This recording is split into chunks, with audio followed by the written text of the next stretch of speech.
You have elf ears on. Oh my god, they're almost better than my elf ears. Oh my They god. actually, the Weta booth is doing demos where they're putting elf ears on people. It's the guy who actually put all the elf ears on all of the elves in The Hobbit and Lord of the Rings. Oh my gosh, oh wow. Yeah, I couldn't pass it up. He's going to be busy today. Wow, hello. So, okay. No, go first. I have to, because I read the books when I was younger. Is it Amberl or is it Amberly?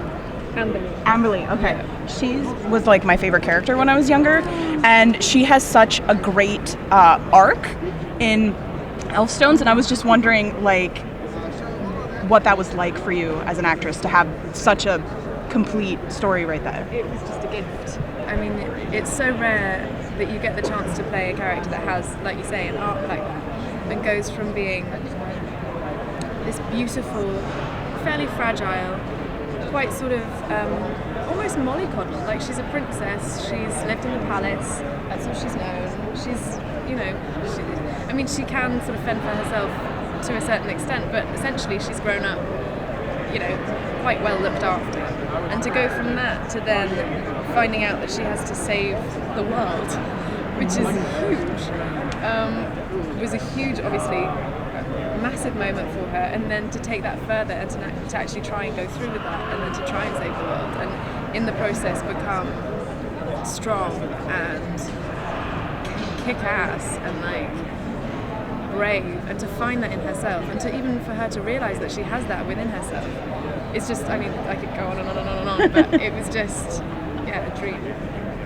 So what's the Comic-Con experience been like for you to kind of see the fans face to face? It's been brilliant. Like, I did my first signing yesterday, which was really fun because it's so nice to finally get a chance to meet everyone and see people and look in people's eyes and see how excited they are about the show, because you work on a show for sort of, I mean, we worked on this for 6 months, and you obviously naturally get so attached to the project and it becomes like a part of you, like a family, and I know you've had it a million times, but it does really become this wonderful little bubble. It's like this precious, precious bubble in your heart, and then to finally take that out to the world and be like, do you like my bubble? Do you like it or not? It's just so, such a beautiful, beautiful thing. And then to see people who are just as excited about your bubble as you are. I mean, I'm going on a really weird tangent here, but you kind of get what I mean. It's just nice to finally share the work that you've been working on and to see the excitement. How's shooting in New Zealand, given that New Zealand is like the unofficial fantasy country that everyone loves to shoot in now? It was just a dream, like so cool. I mean, they have everything. They have like black sand beaches, and then they have thick pine forests, and then they have like white sand beaches, and then they have waterfalls, and they have mountains. You're sort of just, you're spoiled for choice, really. Like, you walk out like your door and you're like, oh, okay, well, we could just film anywhere, and it just look amazing. So yeah, it's beautiful. And also the people are so wonderful out there. They've got such like a relaxed, laid back, just great way of just being, and a perspective on life. I mean, I'm generalising massively here, but they were just lovely.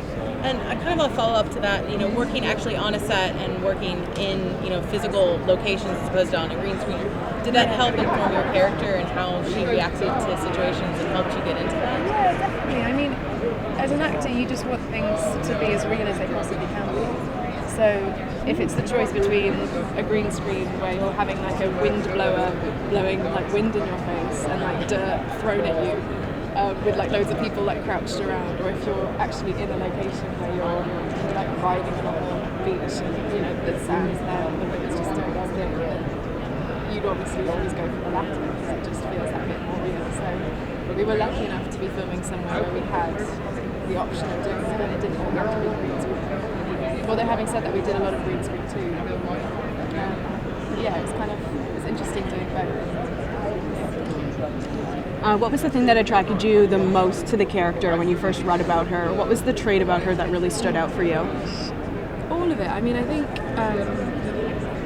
when you read a character, you naturally are looking for all the little elements in yourself that you can identify with. So you're going, oh, okay, that's a bit of me, and oh my god, I do that, and oh my god, that's exactly how I feel, or that's exactly how I'd react in that situation. And so for me, it was just so many of those moments all the way through the script that just made it go, oh my gosh, like she's she's not only, I think, similar to me, and she, like, I feel what she feels inside, but she's also someone who I would totally aspire to be and look up to, and if I'm half as incredible as she is, like, I'd be enormously proud.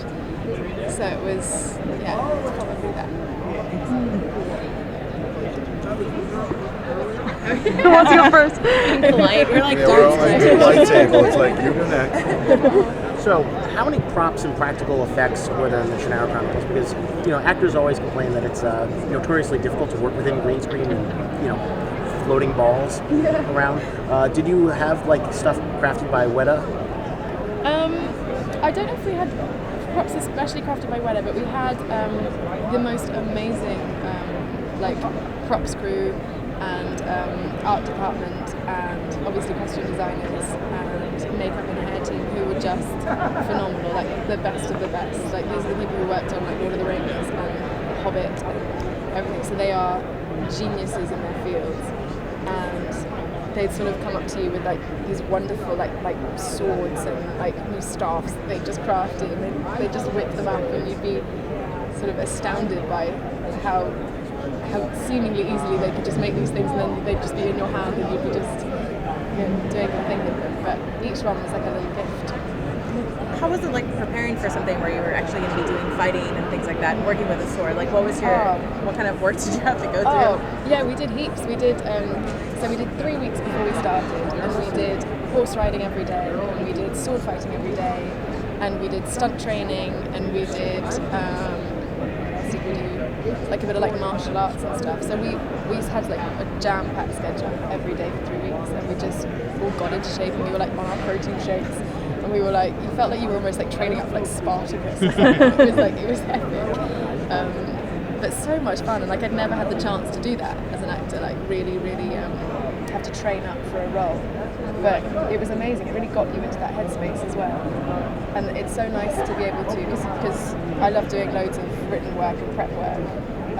So I like to go really deep into the research and really prepare really strongly in that way. So it was nice to sort of do that equally for my body and my mind, and, get physically, like, in shape before we started too. So, yeah.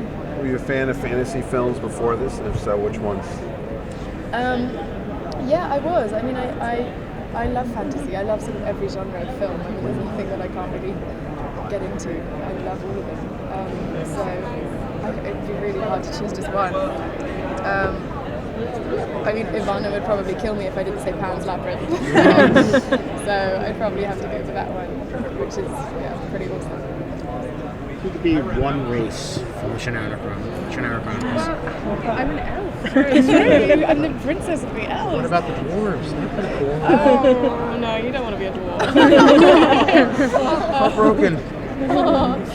No, you could be, I mean, they all have their plus points and their minus points, I guess, but I have to say elf. I couldn't be anything other than an elf. Yeah, I miss my ears on a daily basis. I keep, like, just trying to, like, glue plasticine to my ears, because I can't. You do the same thing? Just go to the Weta booth, I'm sure. Just be like, I really need I need them right now. You don't understand. Sorry guys, I have to take her away. Thank you. Thank you so much.